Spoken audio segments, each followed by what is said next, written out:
Hello, everyone, and welcome to Conversations in Horror, the podcast. I'm your host, Kevin L. Powers, and also the owner operator of Something Wicked Entertainment Events, and I want to welcome you to our program today.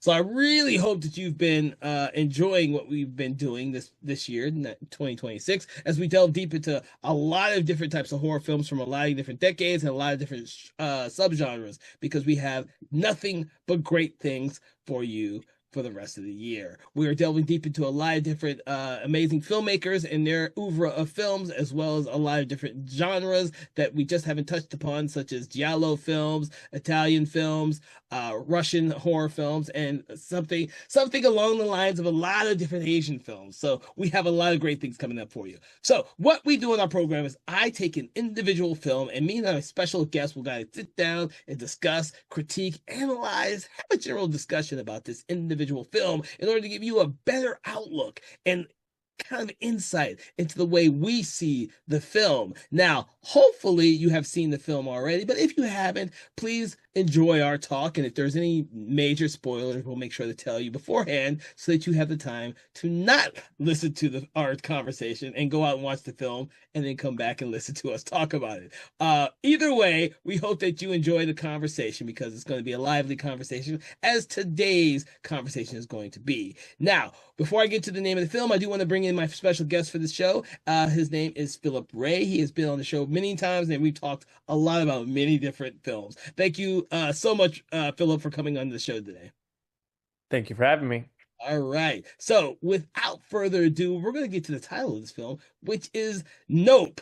From what year is this from? 2022. It's so recent, I actually forgot what year it was. We don't do a lot of recent horror films on our podcast, but we are going to start this year, which is something I'm really proud of saying that, we're going to start doing. So, this is Nope from director Jordan Peele. It's his most recent film as a director, but he has produced other films. So it's going to be interesting delving into this film today. So, this being a recent film, Mr. Phillip, I would like to know first off how you came to see this film. What were kind of your general impressions of it? Um, so just like the other Jordan Peele movies, like I saw Get Out, very much loved it like everyone else. Saw Us, was a little bit mixed on it, like we've talked about in our previous episode about that. For viewers who have not watched it, go watch it. And so this being the next movie on Jordan Peele's repertoire, for me at that point, it was like, okay, great, he did good to okay. So this third movie, I very much had high expectations about. Was he going to reach it? Was he going to get back to on the track? Was he going to kind of be meh about it? And so that's why I went to go see the movie in theaters, and I did. And generally, yeah, it's uh I like it. It's definitely not my favorite from Jordan Peele. Get Out still is just that diamond that just cannot be touched right now. But this is we'll talk more in discussion. But like I genuinely enjoyed it, but I was not. I had issues. Okay, so I guess that's where you were coming. We were coming in because we were talking a little bit about this film before we decided to record the podcast, everyone. And I couldn't remember our conversations me and Philip have had in the past, but he kind of reminded me that we kind of had some differing opinions on this film. Because with this film, I believe this is much better than Get Out was, and Us was, because I think it's the most realized film that Jordan Peele has done as a director and as a filmmaker. It is the one where he took all of the stuff he had learned from Get Out and all the stuff that he learned from Us, and kind of commoditized it all into a actual cinematic visual masterpiece, in my opinion. Now, there might be some stuff that is rough around the edges, but I think that's part of his kind of his aesthetic, his style. And we'll get to that as we discuss it, but that is how we come to our impressions of the film. Now, considering that all three of the Jordan Peele films were extremely popular with the audiences, we're going to try not to go a step by step plot breakdown in these movies because it's not like this is a cult movie or a film that is so old and obscure that people haven't seen it. In fact, these all three of his movies were extremely popular with audiences for different reasons, and so we're not going to try and delve deep into the whole plot like we might in a regular episode. Just to forward that for everyone. So, since you are such a huge fan of Get Out, and we've discussed Us in a previous episode, Philip. So anyone who wants to know about how we came about our opinions of Us, please check that episode out. With this film, Jordan Peele decides to do something that's I have not seen in either one of his shows or in any previous project, which is kind of a mixture of filmmaking history, filmmaking aesthetics, and alien encounter film, but a much different alien encounter film than most people have ever seen before. Yeah, the premise of the movie for our viewers and stuff who aren't aware, basically it to be as general as possible, this brother and sister combo who own kind of like a horse have to take over this kind of horse farm that their dad owned that used to present to movies and films and stuff.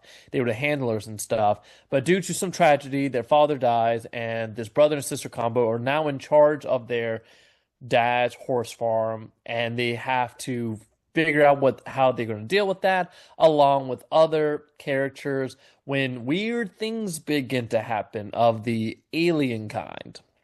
So, you mentioned that, and I do want to because this plays into the major theme of the film. The fact that the brother and sister OJ and Emerald, played by Daniel Kaluuya and Kiki Palmer, which I think this is probably one of the first films I saw Kiki Palmer in, and I thought she was absolutely fucking brilliant in this movie.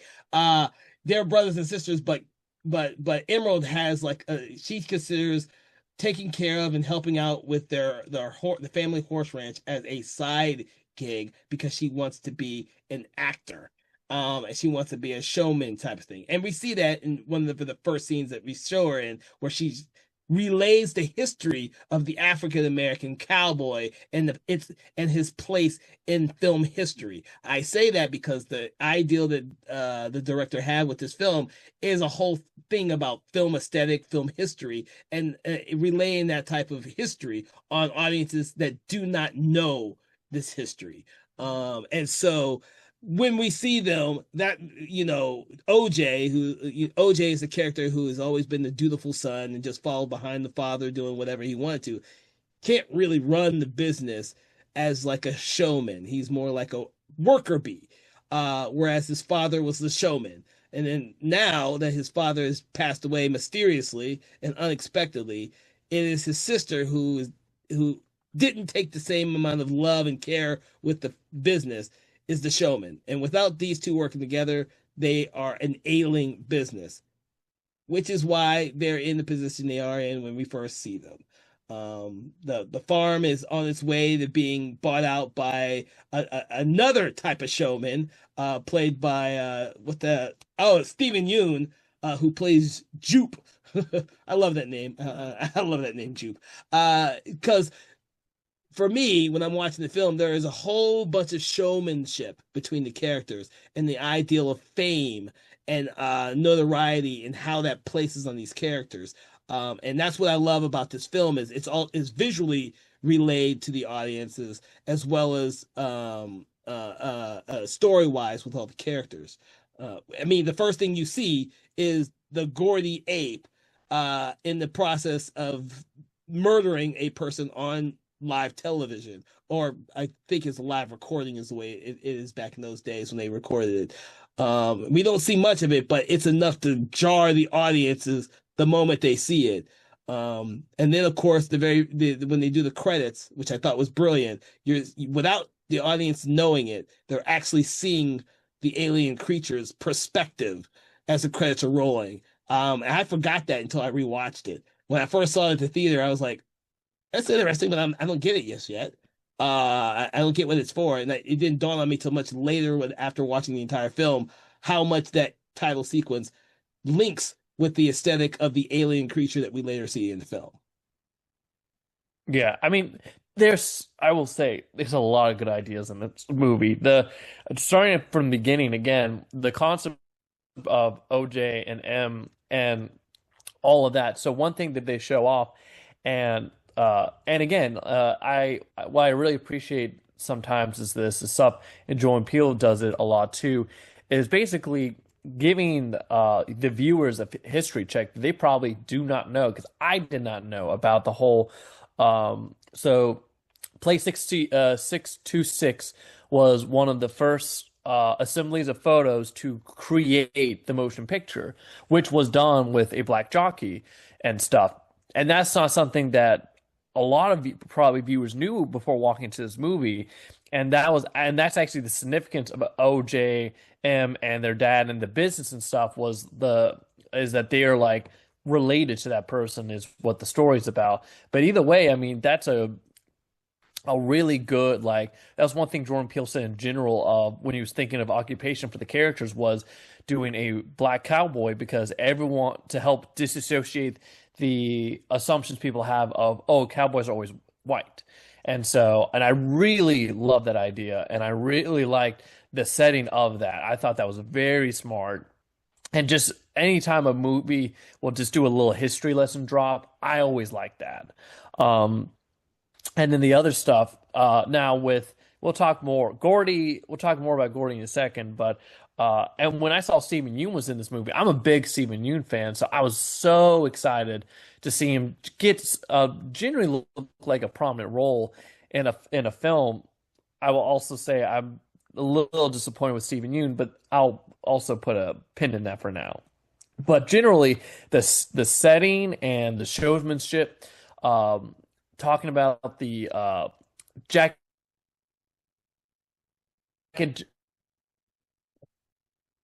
jacket is the name for the creature in the end. I thought it had a great design, and I think that's one of the biggest things of like the aesthetic of showmanship and stuff. We won't go too much into it, but there's definitely a metaphor with the design, and it's really great. It is very unique. It is, again, I appreciate that with Jordan Peele of like trying to do stuff where you do not go, oh, that's exactly like this. Like the design for Jean Jacket, there is not another creature you would directly go, oh, this looks like the alien from Alien, or this looks like, it is completely unique. The way it acts, the way it functions, it was one of the best written parts of the movie. Mm. So, I'm trying to get to some of the stuff that we want to talk about with this film and uh not dwell too much on all the plot intricacies, but one because I'm a big fan of how the visuals for this film is. The thing about this film is this is a very like wide canvas film. The cinematography for this film is so far removed from what was accomplished in both Get Out and Us. Get Out was very confined. It was a lower budget film. It's really confined to very minimal locations, and it feels that way. Us had these two different worlds of aesthetics that you got to see, and it was more or less trying to do opposites between the two worlds that they were showing. But in this one, you're seeing entire valleys and huge vistas and huge upward sky cinematography, which is really, really hard to make interesting for anyone who's watching a film in which there's a lot of shit that's taking place in the sky that doesn't have jets flying in and out of clouds. It's very, very hard to make those type of things interesting. Yet in this film, the cinematography makes it interesting because you're waiting for Gene Jacket to show up. Is he going to show up? How is he going to show up? Because the creature seems to morph its shape and size as you are watching it. At first, the first time we see it, it looks like almost like a bullet that goes really fast, and then we start seeing more of a saucer type shape until we get the big reveal at the very end. So the ideal of, and these are not small shots that we see this creature in. These are huge frame shots that probably would look at home on an IMAX theater, on an IMAX screen. And so I really liked what they accomplished in terms of the cinematography. Even when you're seeing OJ by himself on his horse, Lucky, or one of the other horses that he's on, mostly Lucky. Uh, uh, there is such a huge and like uh, visual aesthetic where it's not just what you see in the frame, but what you're waiting to see from Jean Jacket and where he's going to show up from. And that's what I really, really loved what they did with the camera in this film. Yeah, no, it's again, what uh, the movie reminds me a little bit of Cloverfield with Jean Jacket of like they did a great job of not spoiling what the creature look like. So when you start the movie, you don't know what it looks like. There is a billion different things. And so like you said, when you're watching like the clouds, you're watching all of these scenic shots and stuff, you're like, is it somewhere? Like, what does it look like? Is it somewhere hidden? Like, when there's moments where they think it could be in the clouds and stuff, there's a lot of moments where you're looking at the clouds and stuff, and you just don't know. And it is very like, again, you're very much like ingrained on it. And talking about the shooting, a little key facts with it. Nope was the first IMAX like shot in IMAX for Jordan Peele. This that was because the previous movies and stuff, it was not fully IMAX cameras. This movie was the first time for Jordan Peele to record fully IMAX cameras, which is why a lot of the shots are so vast and they look so great and stuff. Yeah, yeah. So I said it would be at home on IMAX. I didn't know it was shot on IMAX cameras at all. I didn't see this on the IMAX, so I didn't know it was actually shot on IMAX. So that even tells you the scope of his productions if he's shooting on IMAX cameras.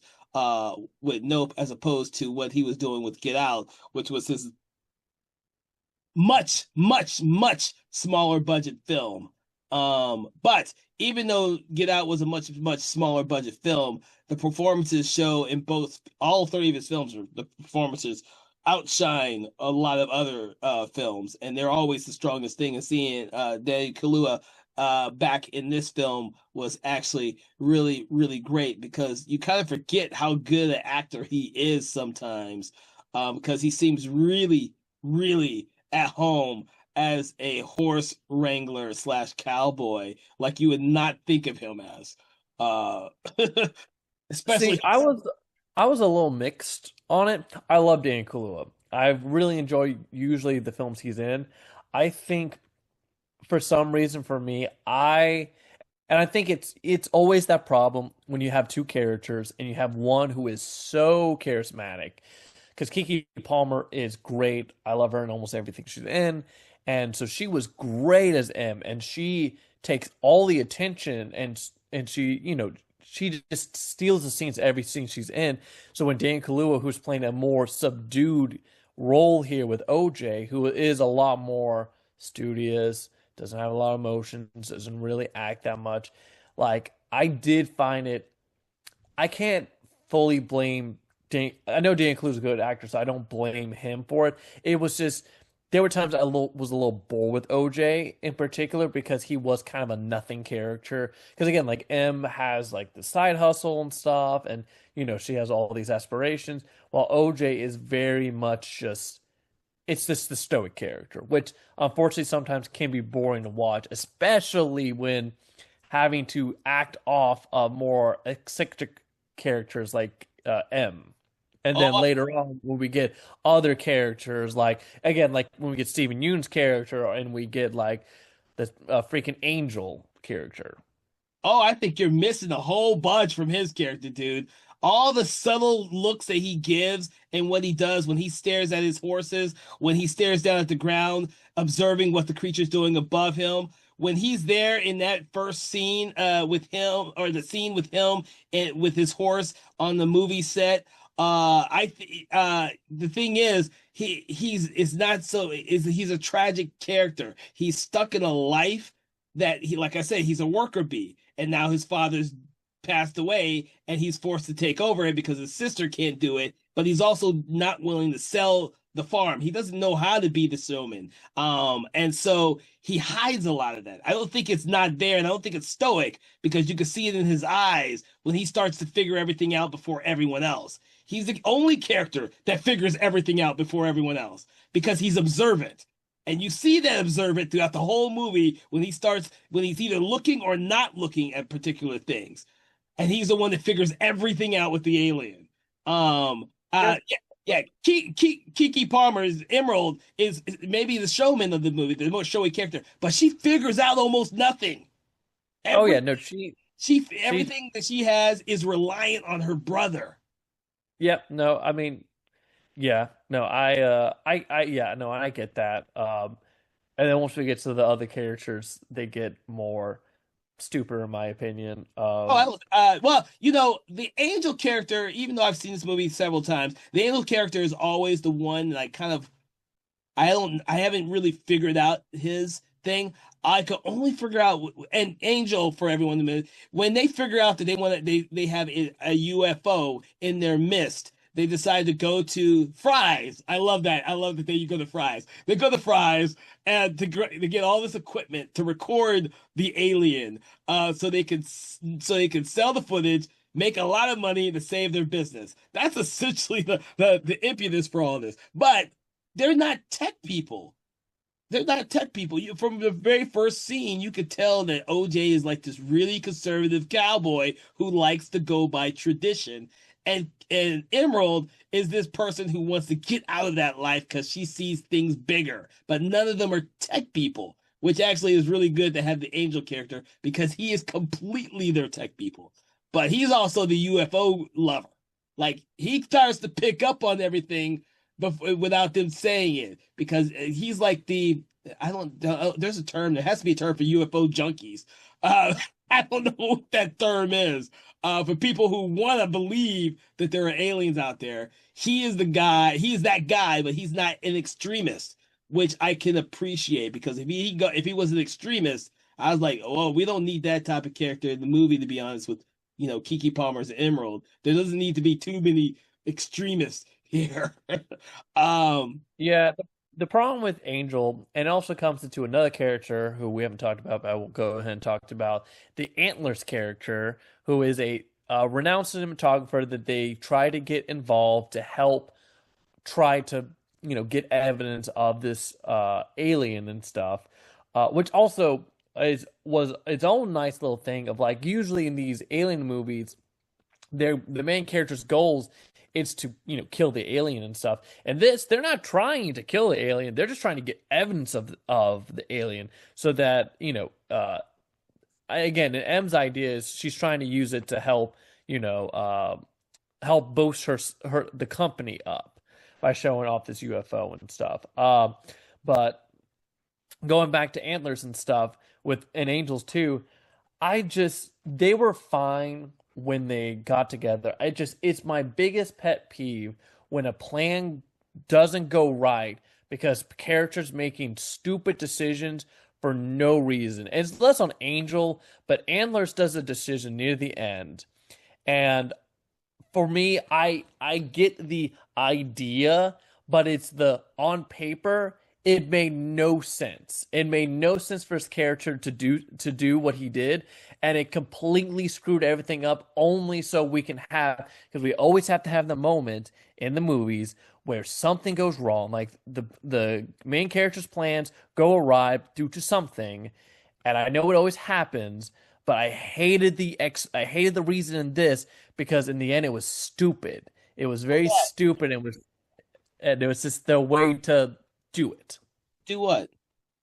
I'm Just curious. just uh I'm it's curious. Go ahead. it so that they could and so they could have a way to figure out a way to kill the creature, kill Jean Jacket. Because originally they were going to kill Jean Jacket. That was not their plan. That in my opinion, that was not the intention of Kiki Paul Emerald going to the whatchamacallit. She had no idea she was going after to kill the alien. Yeah, no, she wasn't. That wasn't the plan to kill. It became the plan in the end. I mean, or it was the unintentional thing that they ended up doing it with it. But again, It felt it. I didn't like the right explanation to have the Antlers character do something that was so stupid. Angel's mistake wasn't as bad, although Angel surviving also was, which apparently that was a thing. Angel was supposed to was not supposed to make it, but apparently the actor convinced Jordan Peele to keep the character alive in case they wanted to do something with this franchise and stuff, which I think was a stupid decision. But Antlers just was such a made such a stupid decision in the third act, and for me a lot of problems I have with this movie comes a lot with the third act and the Gordy stuff. So I'll first talk about the third act stuff of yeah, I just did not like the third act with Antlers and Angel. So I loved what they did with Antlers.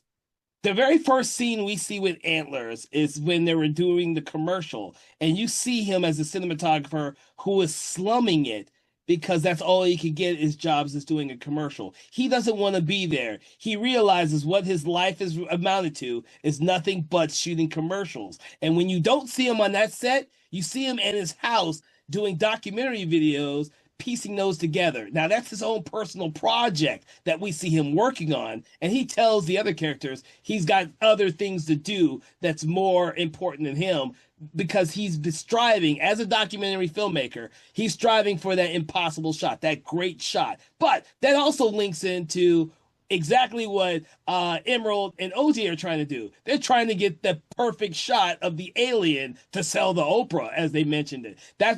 That's how this all links together, in my opinion. Antlers has been striving for that perfect shot his entire life and never getting it. And so when he sees this alien and he sees the majesty of this huge thing, because that's not what they saw at first. They saw a small little thing. He's at the end of his life. He's going for the impossible shot that he could never have gotten, and it will forever be imprinted on film. Regardless of what happens to him, he knows his shot will be on film because obviously they already know that the creature. But it doesn't because that's what they established is because he gets greedy, he ends up the footage is lost. What was that? To move on to plan B in the end because they couldn't retrieve his footage. They couldn't retrieve his footage and stuff because of the fact that it got damaged once, he got, ended up getting killed. We're getting into spoiler territories, people, just to warn you. Yeah, but because of what he did, he ends up dying, and then his footage that he had to get the perfect shot doesn't ends up breaking. So then it was useless. No, because they've changed the camera. They've changed the canisters twice. So when he leaves Angel to go with the mini version of his camera, it's not the footage that he's already shot. He's going after the money shot. They still have all the footage he shot before that. Well then I don't understand why OJ why they still had to use the other camera for the end. No, they're still. You gotta remember, they don't see what Antlers is seeing because this is an analog camera that doesn't run on electric. They don't know what he has. They only see what the other cameras and Angel has. So they've got all the footage. The footage that he's getting, the Antlers is getting, he already knows what's going to happen to him when he gets sucked up there. He's going to go in there, but he's going to get footage of the stuff that no one will have ever gotten. And yes, except that footage gets damaged. We don't know.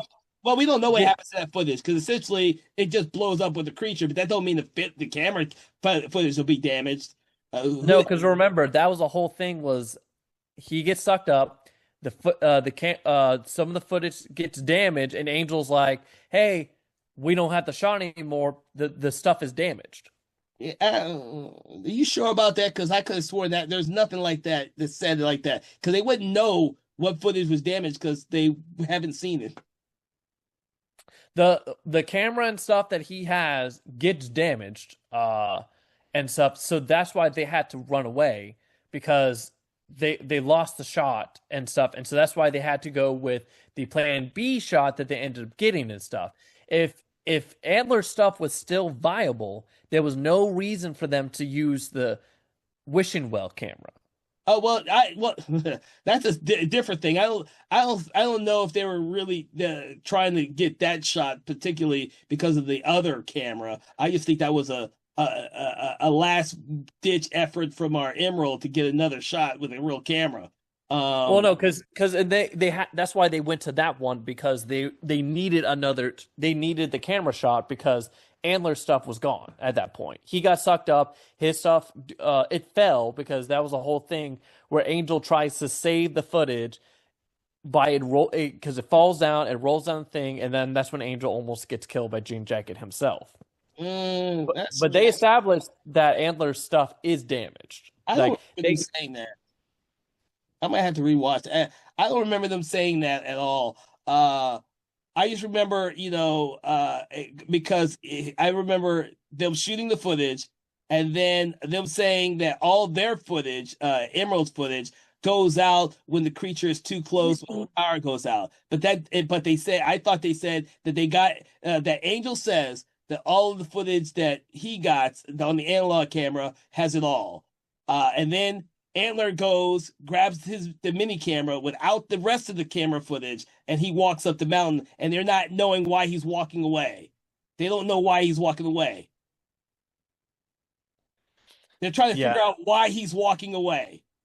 Like, what is he doing? They don't know why he's walking away. And that's when you look on his face, he's going to get his impossible shot. But that being said, the ideal is for me is the fact that you have these sets of characters who are all going for the money shot. But this is also a film in which it's also filmmakers who aren't really filmmakers trying to get that money shot, and they are. I don't think any of them are being greedy. There's no one here who's doing this for money, except for maybe Emerald, really, because she wants to be a star. yeah. That's beside. Evan is doing it greedy. Yeah, but OJ's not doing it for money. Angel's not No. doing it for money. Antlers isn't doing it for money. He never does it for money.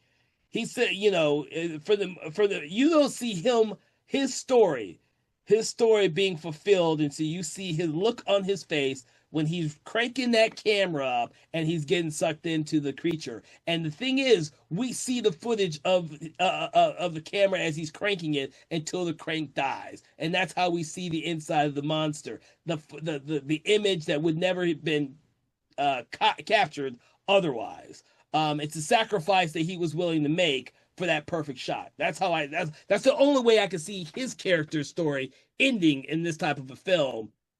Because it would have been fine. My problem is that would have been fine if there was a way for that footage that he is getting is able to be seen by people, but it's not because it gets sucked up. It's gone. It's gone and stuff. And it'd be one thing filmmaking wise if this was our way to see what's inside Jean Jacket and stuff, but we don't because we already get that shot earlier in the movie with other characters who have been eaten. Which is a great visual, like the mystique of what's inside and stuff. Even the way they filmed it was so like grody and like I mean it was great. But again, it's like, but since we've already seen us as a viewer have seen what it looks like, so we don't need Antler to do that.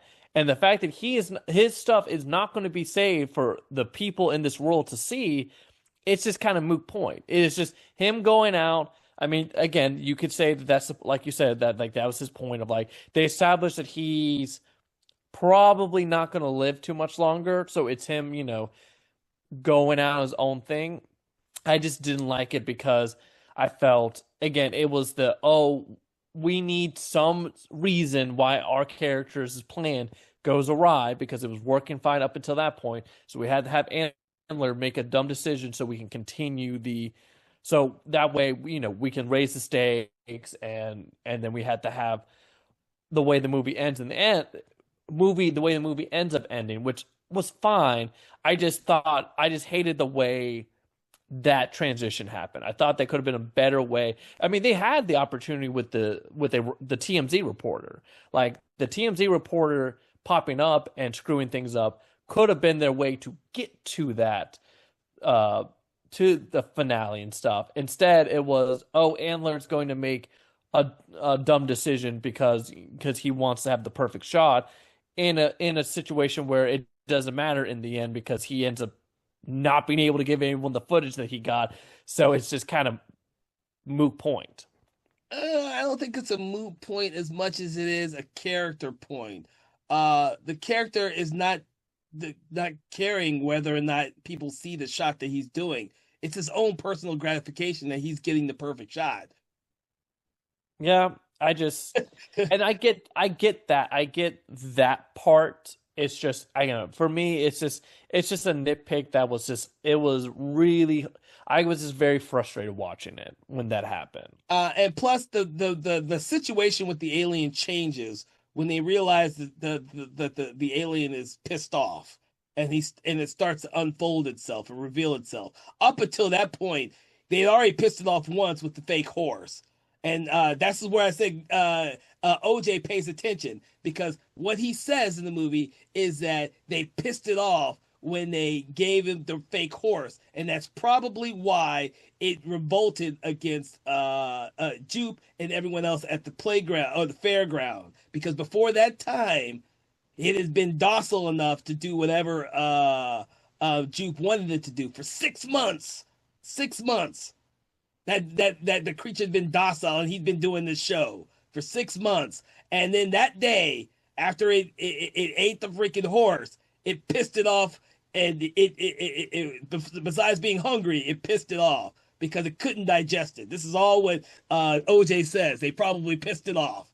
And that set in motion everything else that happens because the monster gets pissed off. They're teasing it, and it knows it's being teased now. Whereas before, no one was smart enough to tease it. So it reveals itself because they keep Well, teasing it. they hadn't used Jean Jacket in a live show yet.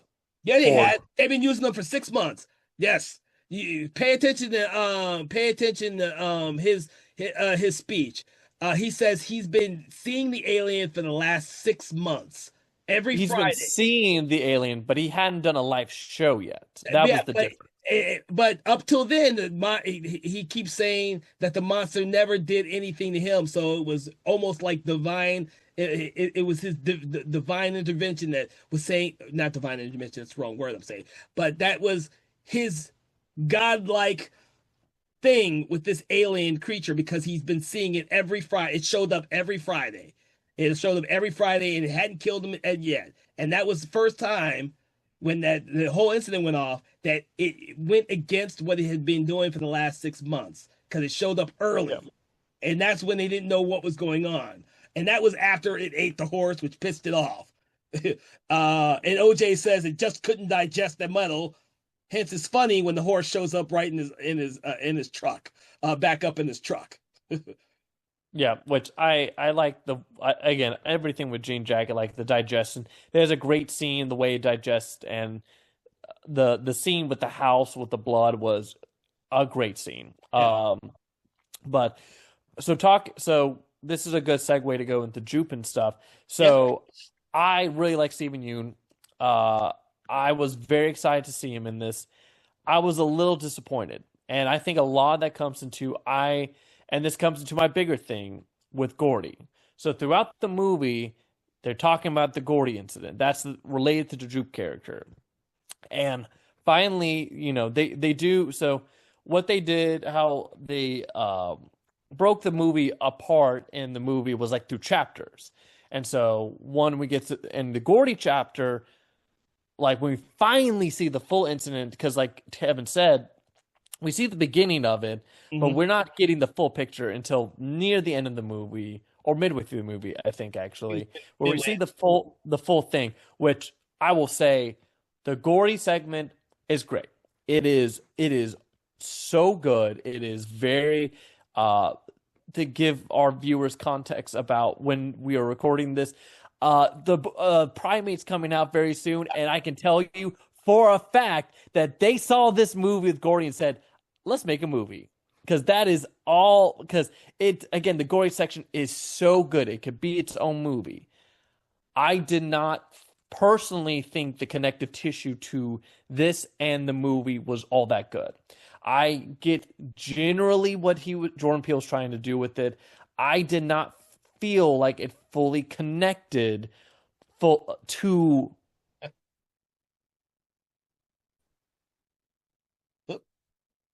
the Jupe character. That's kind of what it does, but that doesn't mean anything when Jupe gets taken out halfway through the movie. So I actually really love I love this conversation. We're competing against each other on this one. With this, it took me the second time to watch this to really fully digest the whole the Gordy character. But the fact that Yeah. the movie is dealing with how we treat animals and what we think is animals pays into the entire story. First, you have the Gordy character who people are using as a pet in a show that people watch weekly. And then you have the OJ character and the Emerald character and their family who uses horses for the enjoyment of humans. And then you have the Jupe as an older person who didn't learn his mistake when he was younger, using an alien creature, thinking it's just another dumb animal for a show. All that stuff links together. All these characters are tragic in their own way because they all think that they could just use these animals for their own enjoyment and their own monetary value. But OJ is the only one that we ever see who is actually kind to the horses, and the only one who will risk his life for the horses, and the only one who tells Antlers off. He says, "No, we're not using my horses as bait for that freaking alien." He's the only one, which is why he picks up on all the subtlety and why Lucky never dies. Well, besides the fact that his name is Lucky, never dies. Now, I think the whole scene at the television station is showing an extreme reaction because they don't really know why Gordy went crazy. They just assume they know, but they don't really know. And then when you see, Well, it's implied that Gordy went. The reason Gordy snapped was because of the loud noise. Because remember, a balloon pops, and that freaks Gordy out, and then Gordy. that's what You can say, but you they don't because you got yeah. One of the things you got to do is all the loud noise. You're on a television set, dude, and he's been on a television set for a whole year and a half because they're shooting season two. They're shooting season two when this whole incident happens. So I just think that was an excuse to give for the fact that their mistreatment of an animal is the reason why he went crazy. You can't, it's unpredictable, which is why they had that one short scene where the bloodied Gordy wants to do a fist bump with the young Jupe underneath the table, and then they come in and shoot and kill the Gordy. And it's so violent and in your face. Like, there's something that snapped in that Gordy, but then there's that humanity there, that connection with the young Jupe there as well. And it's the same with when you see OJ with his horses. Like it pains him to have this first horse, which is Lucky actually. I forget that the first horse that we see is actually Lucky at the television station. He keeps warning them, and you can't misuse them. You can't just do whatever you want to. They're wild animals. And you see it, and then of course you see the same thing in the jean jacket when you piss him off as well. I think that had they never fed him the fake horse, I don't know if Jean Jacket would have gone ballistic on Jupe and everyone there. To be honest with you, I just think you pissed him off. You pissed off an alien, thinking that you could control it, and you can't. Yeah, I mean, with me with that and stuff, it's just again, it's I I think what would have fixed it for me is if Jube was in the story longer than he was. Because like the thing is he's not as much as part of the advertisement he's not in the movie that long. No, Like Simeon's barely in it, and that's my problem of like Gordy, other than us for the viewers, Gordy's significance of how much my problem is I think also was how long they stretched it out of I think it's three times we see small clips of the Gordy incident before we get the Gordy chapter. So you spend a good maybe a fourth of the chunk of the movie to this Gordy scenario that is only technically story-wise relevant to the Jupe character, and then he doesn't, and he's barely in the movie as is. Because again, the OJ, M, Angel, none of them relate to Gordy at all. None of them know about Gordy. Well, I mean, they know about Gordy, but they don't care enough to learn that lesson for Gordy and stuff. So for them, so the Gordy stuff is mostly for the audience, which is fine. But then again, you if you're going to do that, it shouldn't have stretched a fourth of the movie. It, If you're going, if that's you're gonna do it, maybe do one, maybe you do one or two. But when you do it, I think it was like either three or four it's times three before you times. get the. It's three times. You do it three times before you actually get the Gordy chapter, which is alone. That section alone is like I think about 10 minutes maybe. It feels like so much screen time because this movie is 2.5 hours. So it's like that's a lot. That's the movie's already 2 hours, and you're adding on like a fourth of it with this subplot that in the end could have been cut down. It just for me, it just did not flow with the rest of the story. Hmm. Interesting. No, I like I said, I didn't have a problem with it. Mostly because I saw the themes and how it related to all the characters. Uh, a lot of times you have scenes like that that don't seem to relate to the theme of the movie or the characters. But I don't believe that. I do believe that your opinions regarding the Jupe character and how short-lived he is relevant. I think that the fact that there is an expectation when you see Stephen Yeun in the opening credits that you expect him to have more of a presence in the film. You are absolutely right. I will not And also, disagree. Uh, but it's a marketing thing too because they did the whole thing where it's the Godzilla with Bryan Cranston of like yes, yes. we're going to make him seem like he's a relevant character in the story, and in the end, he's not a relevant character. Something that's on me. Like I think if I maybe had seen the trailer, I did not have the expectation with Stephen Yeun as much.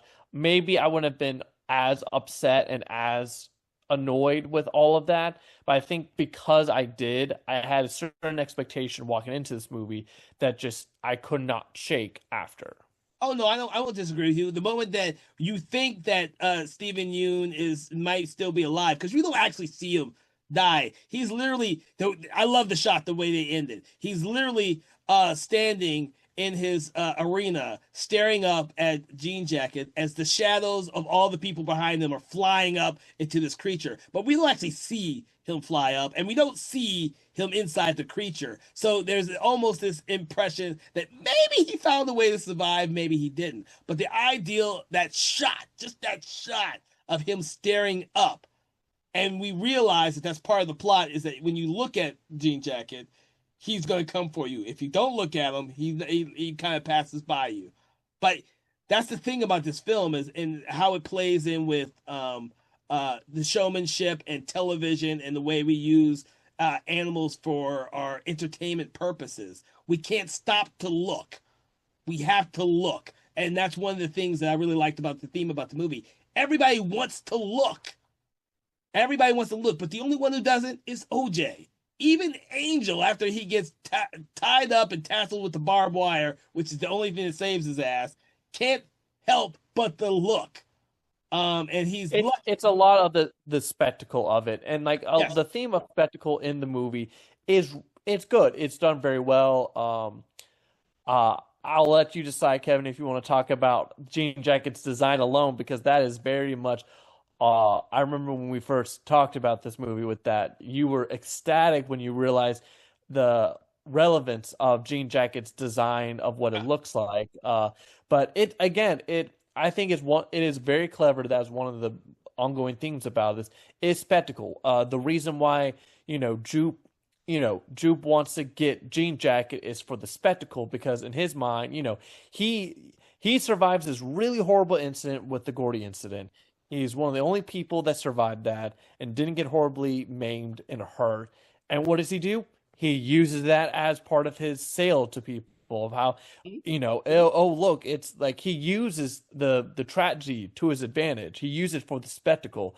A lot of the characters in the movie, it's about the spectacle. You literally have a TMZ reporter appear in it and get killed because it's about the spectacle and it's about, oh, there's going to be something. TMZ is going to get involved, which I thought was a very clever little bit. Well, you needed something like that because the characters know that that after the whole incident at Jupe's little carnival place, there was questions about what the heck was going on.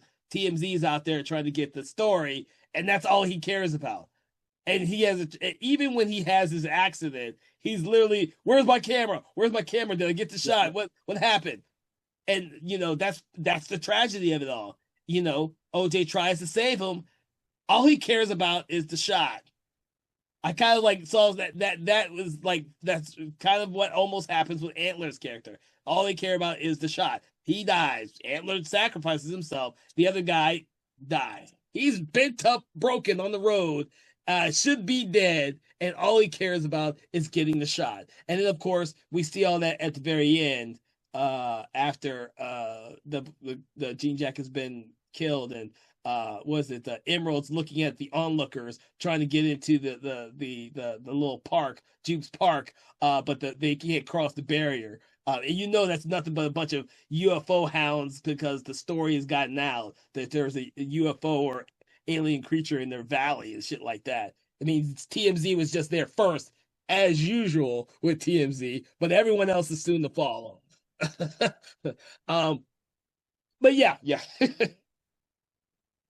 Yeah, no, I mean, there is a lot of, as much as I've been harping of this movie, there is a lot of good things about it and stuff. The general concept, the designs, again, there's so many like good moments I can think back of with this movie and stuff that uh again, it just feels like we've seen kind of alien movies and stuff, but there's a lot of uniqueness I feel with the movie in a lot of sense. And again, like this is definitely out of the three, like Get Out's probably the other one. Like I would definitely put this above Us because this movie, Jordan Peele has something to say. He has an idea of what he wants to say with this.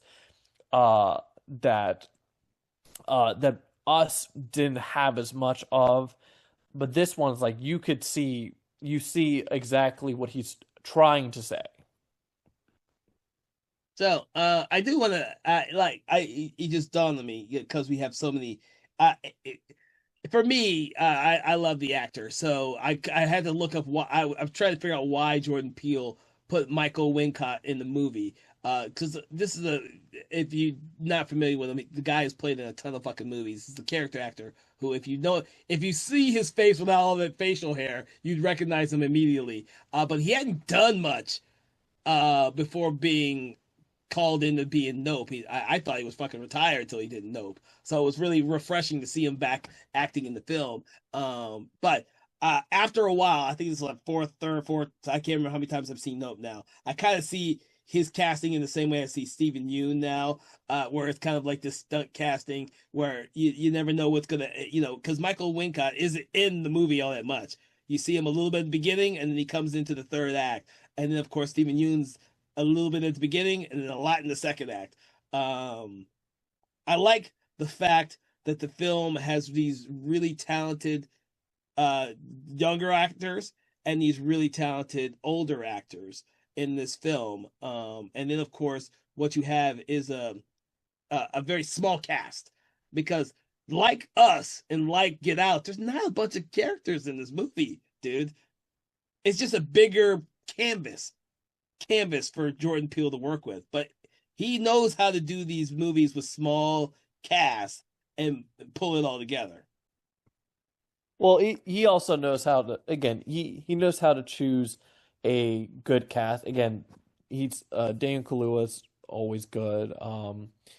And again, like either he's working with Kaluuya or he's using like he's always choosing a good like range of casts and stuff.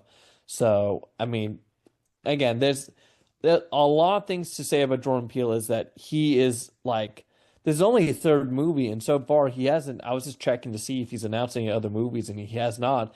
But like he like so far, I mean I mean everyone says it, but he has so far been really great about all the content that he has directed himself. Everything he's written and directed himself has been good.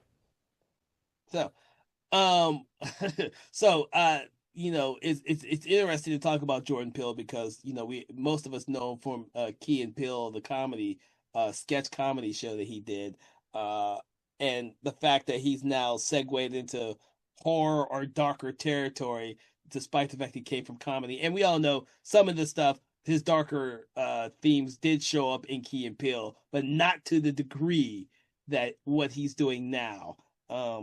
And he's almost taken it. And don't get me wrong when I say this, everybody. He's taken a kind of uh, a, a trajectory like M. Night Shyamalan, trying to delve deep into different types of stories within the horror genre. This is a kind of a horror sci-fi movie as compared to Get Out, which, in my opinion, Get Out's more of a psychological thriller, and then Us is more of a horror thriller. I, and a lot of people may think that Get Out. So I don't really consider Get Out so much a horror as I do a really dark thriller, so to speak, because it doesn't really try and have those horror images to you like Us does. I don't know what your opinion is on that, but and I would love to know other people's opinions on that as well because there are some people who don't consider Get Out horror at all. But I mean, I would consider it a horror. I think all three movies are horror, and stuff. Like they've had, like I would say Get Out's more of a thriller horror, and then obviously, and that's kind of what Us is a little bit too. And then this is a little bit more of the sci-fi horror, but I would consider all of them horror movies personally. well, I think Us is well for me. Us is probably the closest to a real horror film. There's a lot more people getting killed, and there's Yes. actually scissors as a replacement for a machete or a knife in that movie. That one is very, very much an overt horror film. This one borderline. It has some comedic moments. People like to put this one as comedy. I don't really consider this like laugh out loud comedy. It has some comic moments in it, but I don't really like. I don't know if you did. Did you really laugh at anything?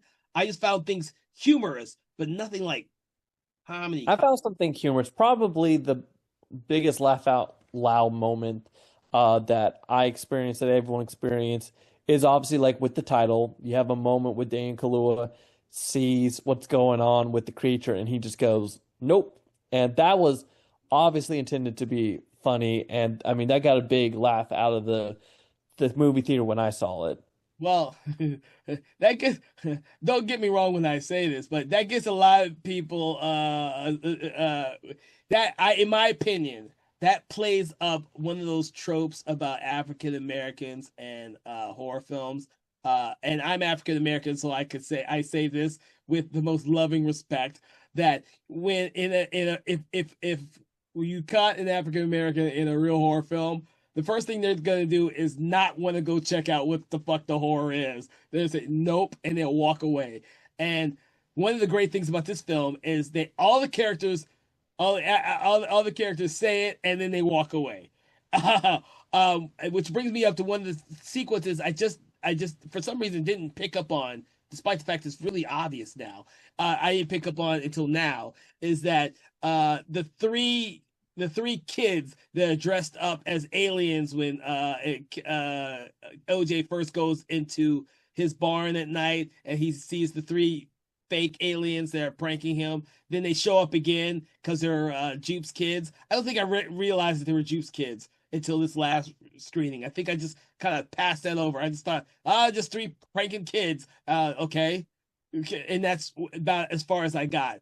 Because even now, that's my only problem I have with the film. I had no idea why those three kids were there in the first place. It's a fake out. It's a fake out for it's really sort of fake out for the audience because at the time, Again, because no one knows what the creature looks like, and so a lot of people speculated, uh, because that shot's in the trailer a little bit of, we're And expecting yeah,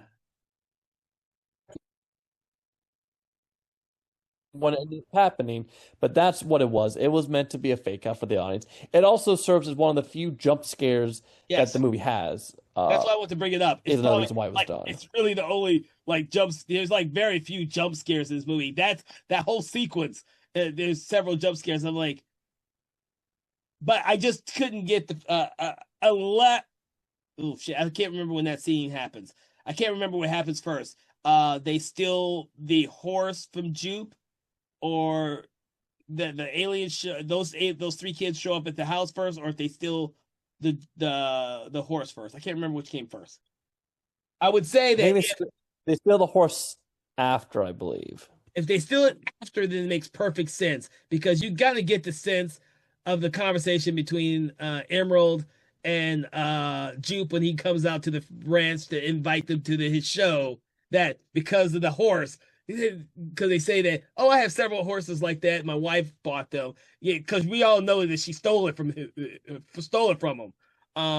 That he probably picked up on that and sent the kids there to either check out everything or prank them or something. I don't know about that. The logic is still screwing with me, and so I'm trying to find a reason why that is. If you don't know, that's the only thing with me that kind of is screwy. Is like why the kids show up at his house to prank him doesn't make any sense at this point in the story.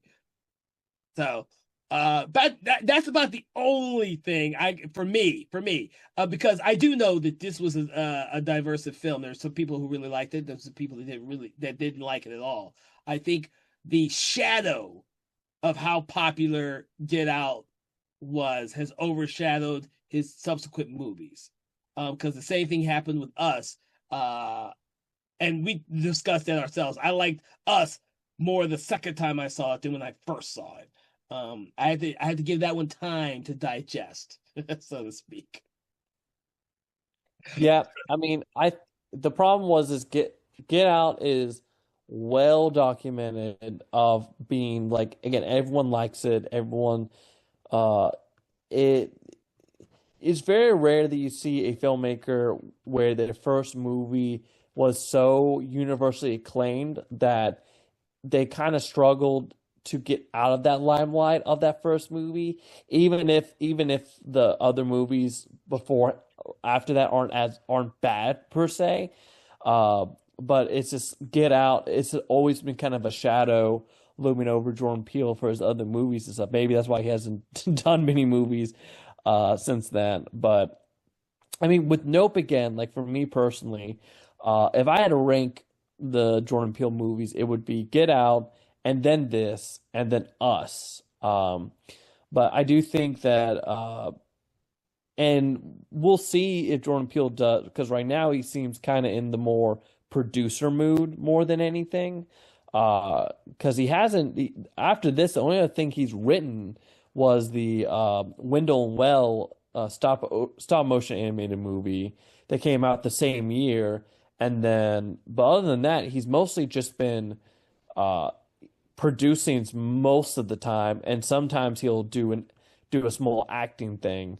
But other than that, I do think that right now his filmography is very small, which is sad because he is a very like smart filmmaker. You're thinking of. I think it's well as a writer producer. Yeah, I could say it's small, but as a producer, he's produced way so much shit. It's ridiculous. So, Yeah.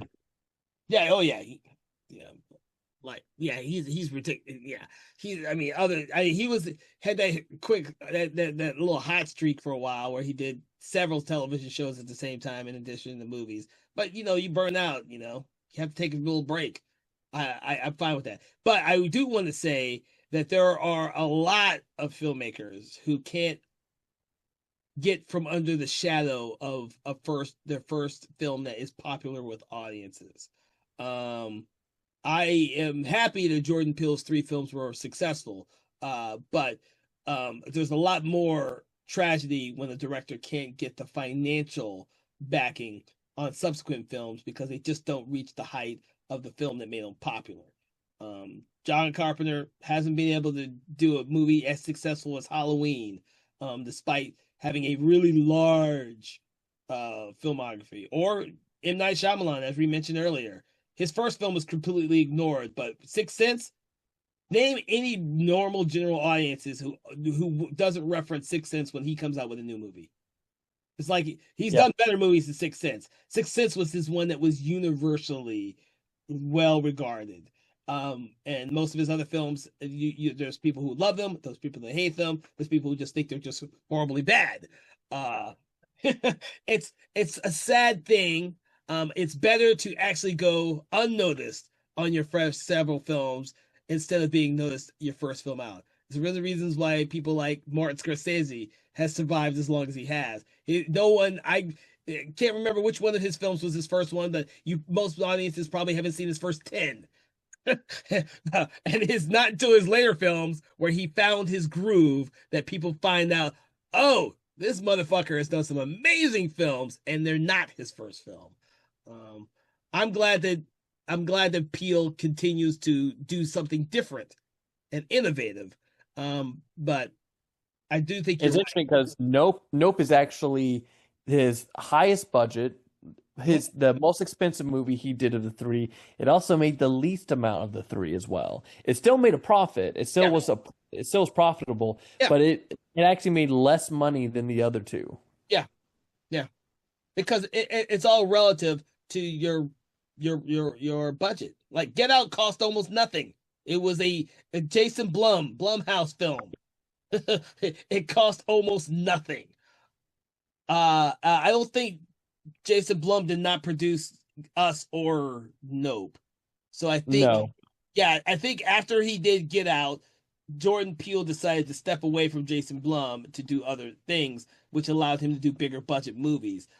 It almost would have behooved him to have done several films with Jason Blum where he had complete control and would have a bigger cut of the pie, even though they might be lower budgets, and then go on to do the much bigger films. But everyone's trajectory as a filmmaker changes. You're the person we talk about all the time who did Scott Derrickson, who did Sinister and Black Mm. Phone and all those Blumhouse films that are actually successful because the budget is relatively small, so they can make a lot more money, and he can keep doing these projects, and they don't have to be the best. We haven't talked about it on the program yet, but you mentioned the Black Phone too, and you like the first one more. Yep. Also, I said something wrong, and I'm going to correct myself. Jordan Peele does have a movie coming out. It is unfortunately been you talking about what you said before about, getting kind of messed around with the studios and stuff.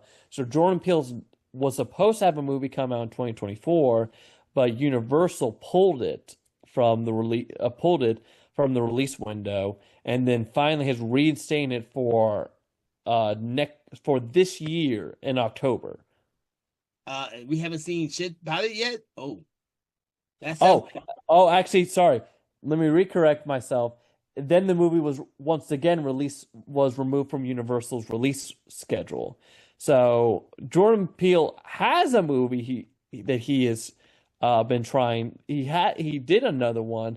No idea what it is, but Universal, since Jordan Peele worked with Universal, and for whatever reason, Universal does not want to release it. Hmm. Well, I won't say much. Universal doesn't release a whole lot of films each year, and they kind of sparse their films out to kind of maximize their marketing and profitability since they don't do so many films. And they do have the habit of not putting out a whole bunch of films that are box office duds because they do this. So maybe that could be, who knows. Movies get moved around the calendar so often for so many different reasons. I would I would be remiss to think that the reason why is because they don't like what he did, because it doesn't really matter what he does. You put Jordan Peele's name on it, and he's directing and writing it.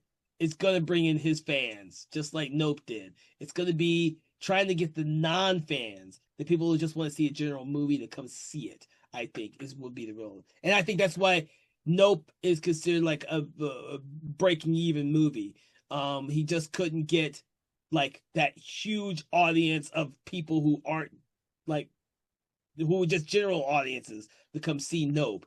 Like the trailer doesn't look like the horror film slash sci-fi film. I've told people this before on our program. Sci-fi horror is a horrible sell to general audiences. They don't make a lot of money unless it is like established IP. We have more of those that tank at the box office than anything. So that was a risk to do Nope in the first place. Like, can you name one recent one sci-fi horror that made money that's not Aliens or Predator? Yeah. It's kind of hard because general audiences don't flock to go see those. If it's been a straightforward horror, I guarantee you it would have been a huge moneymaker. Sci-fi horror is so hard, so hard. It is. And I think because funny enough, Us made more money than Get Out because I think at the time when people saw Jordan Peele's name, they were again, they were excited for the next one. And I think Us, I wouldn't say soured people on Jordan Peele, but I think the enthusiasm. I think if Nope came out right after Get Out, I think it would have done better. But I think because Us was okay, it was lukewarm received and stuff. I think it did lower people's expectations just a little bit. And I think to a good point and kind of a bad point in my opinion. This might be a wild take here. I do kind of think having Jordan Peele's name too often on producing does actually is starting to hurt him in my opinion more than help him because a lot of times some of the stuff that he has produced and stuff has been great, but then other stuff that he's produced like he produced Monkey Man and that was well received, and then he also produced him, which was not well received. Uh, so I do think he is running into a problem sometimes of having his name too readily available of produced by Jordan Peele that people uh I think it diluted a little bit on him on like his actual moves because I can tell you I was like everyone when him first was announced I thought that was a Jordan Peele movie. Everyone thought it was a Jordan Peele movie until it was like nope, he's just producing it. But because he put his name on it, it I think it hurt him unintentionally a little bit when that movie came out and it wasn't well received. No, I won't disagree with you on that. I also think that, to be honest with you, trying to sell a football themed movie that's not a traditional football movie is a hard sell, anyways. If it was sold as a traditional football movie, guarantee you it would be a shit ton of money. Like every other football movie that comes out. But it's not. It was sold as this weird hodgepodge of horror football. Now, that's the thing about Jordan Peele. He likes to do those type of projects. I commend him for that. It's rare. But the bad thing about that is they're also rarely successful. I was just talking Yeah. about the whole sci-fi horror. It's not successful. Traditional football movies are extremely popular, but trying to get someone who likes football to go see a horror film is a extremely hard thing to do, even if it does have the Damon Wayans in it. Is that Yep. It's Marlon Wayans. Marlon Wayans? Shit, sorry, Marlon. Which we will at some point hopefully do an episode of him because I got a lot of things to say about that movie. That being said, I do think sometimes, and it's all marketing, it's all a marketing Yeah, thing, it's marketing. but I do think that there's a problem sometimes with some certain filmmakers. I think Jordan Peele's one of them of putting their name out there, even though it just says producer. There is a lot of times when people see producer, they have a lot of times associating what that really, really means for a film compared to being a director on a film. Sometimes Yes. people will be like, "Oh, Jordan Peele produced this. Oh, Jordan Peele screwed up." And it's like, "No, it just means that's not what it means to be a producer." But a lot of general audiences will just kind of loop them in together with that a lot of the time. Yes, I will agree with you on that. We don't have the powerhouse producers like we used to do that were just producers, like Jerry Bruckheimer and Don Simpson, who were strictly just producers. So uh, when you saw Jerry Bruckheimer and Don Simpson's names in movies, they produced the movies. You know what they did.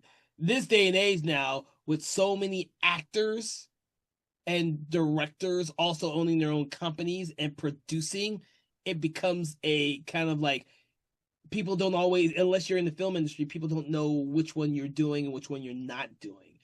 Him, I could tell you right now, people thought Jordan Peele directed it. I know tons of people who Yeah. saw his name above that and thought he directed it and said, no, no, no, he didn't direct that. He just produced it because people don't understand the terminology. I agree with you that I do think that that will dilute his name for his own future projects for general audiences who just don't know the difference between the two jobs.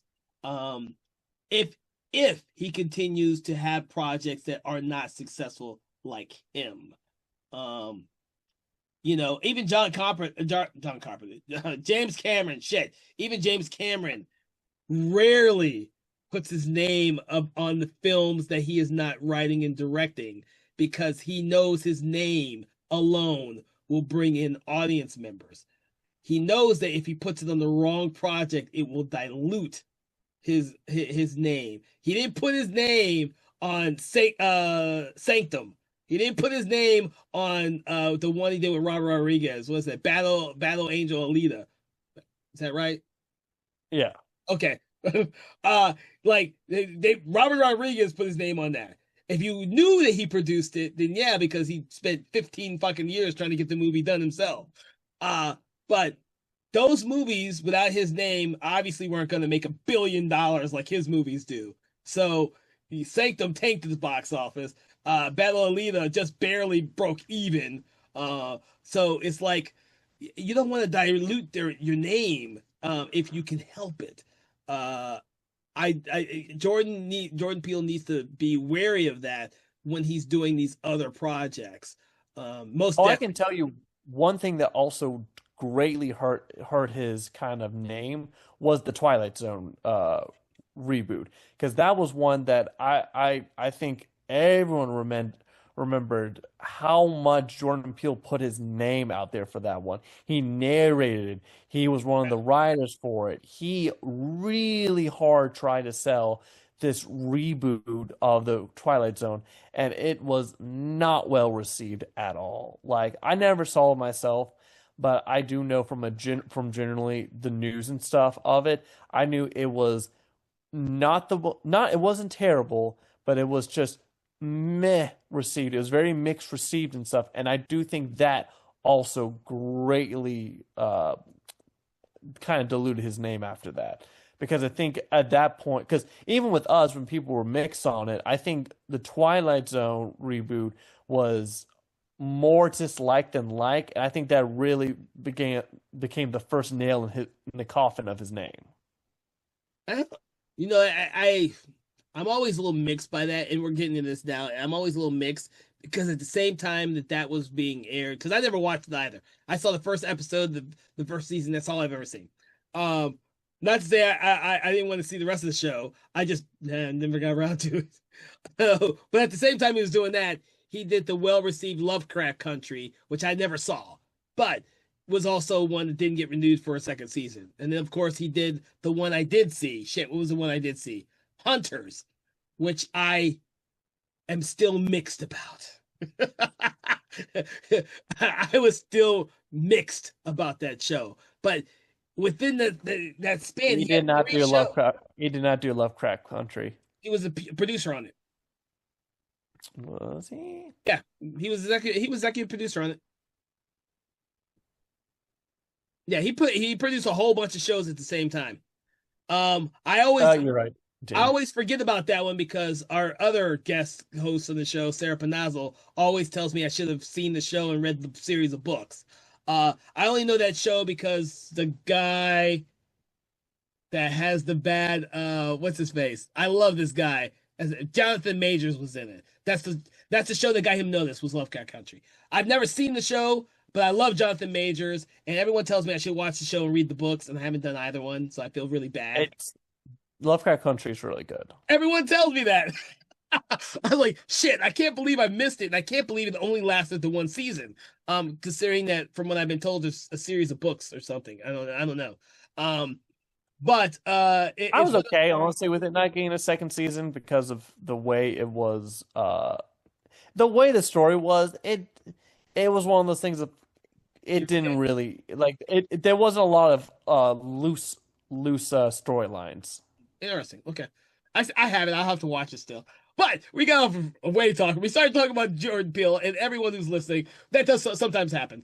This is a Jordan Peele film, and we went off into a tangent on Jordan Peele. I know we don't have much to say about Nope anymore because we've exhausted that to talk about Jordan Peele.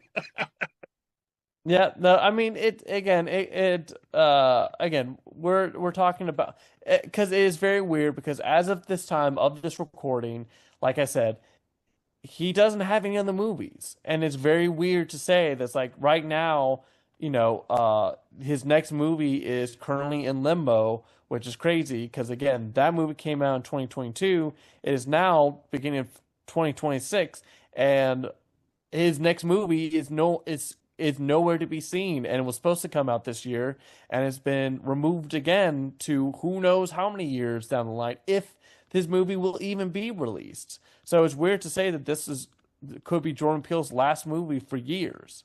Yeah, but he's being busy as a producer, so I'm sure it's perfectly fine. I mean, they just released a show about the Black Cowboys. I still haven't seen it. What's it called? High Horse, the Black Cowboy. I still haven't seen it yet. It just came out. And then I just heard that he's producing the remake of Wes Craven's The People Under the Stairs, one of my all-time favorite Wes Craven movies.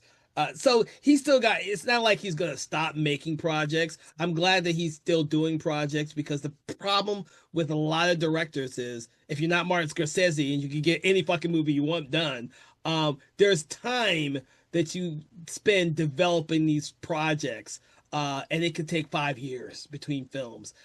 It's sad to say, producing and executive producing allows you to produce more stuff faster than doing your own project, especially someone like Peele who writes, produces, and directs it.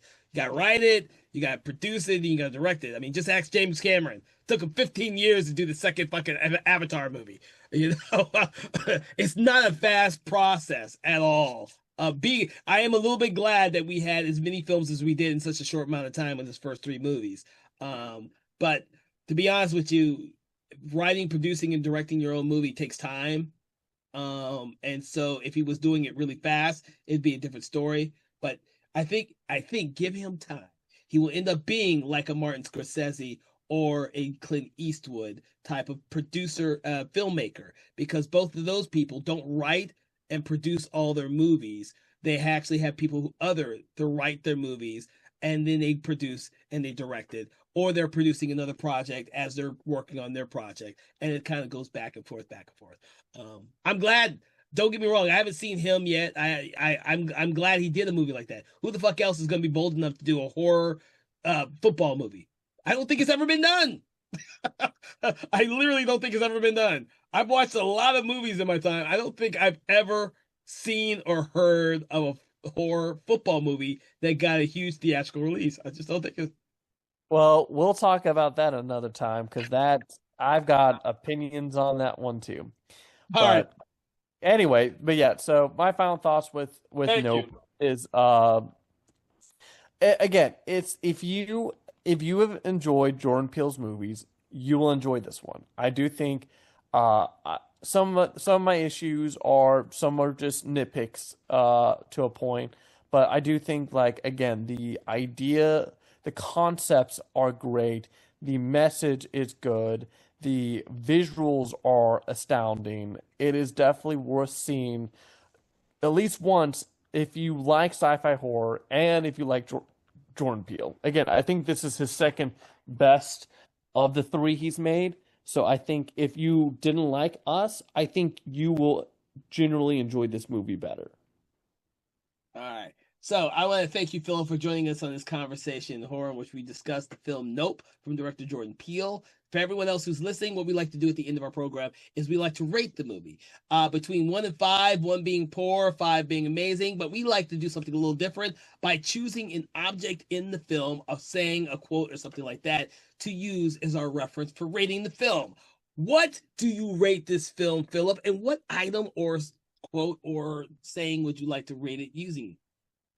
I would rate this 3.5 mysterious shoes that stand upright out of 5. Yeah, see, we didn't get to that. I should have asked you what you thought about that, but that's okay. We'll save that for another conversation. For me, because I do think this is better than Get Out because of filmic qualities. I'm gonna give it a 4.5. Crazed Geordies roaming around your film set. Uh, yeah. For me, and this is why I think I enjoy the film more than a lot of general audiences.